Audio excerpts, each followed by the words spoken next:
সবাইকে সর্বপ্রথমে জানাই ঈদ মোবারক। ঈদের অনেক অনেক শুভেচ্ছা সবাই নেবেন। প্রত্যেককে অনেক অনেক ভালোবাসা জানাই।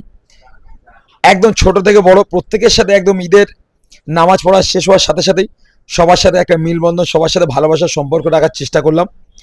একদম বাচ্চা থেকে শুরু করে আমাদের বাচ্চু থেকে শুরু করে সবাই, যত আমাদের গ্রামের যত ছোট ছোট ভাই, যত সিনিয়র মানুষ, প্রত্যেকের সাথে একটা ভালোবাসার সম্পর্ক, একটা রিলেশন রাখার চেষ্টা করছি। কারণ আমাদের এই যে আমাদের মাহে রমজান মাস শেষ হওয়ার সাথে সাথে আমরা এক মাস, সবাই আমরা মুসলিম, এক মাস রোজা রাখার পর আমাদের এই ঈদের খুশিতে প্রত্যেকের সাথে ভালোবাসা শেয়ার করে নেওয়ার চেষ্টা করলাম। এটা একটা প্রচুর আনন্দের একটা বিষয় থাকে আমাদের এই ঈদে।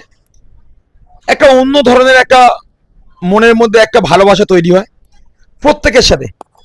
যাদের সাথে এক বছর পর দেখা হয়েছে, কারোর সাথে 2 বছর পর দেখা হচ্ছে, সবাই ঈদ উপলক্ষে কেউ বাইরে থাকে, কেউ বিদেশে থাকে, কেউ আবার বাইরে বাইরে কাজের সূত্রে কেউ কেউ বাইরে চলে যায়।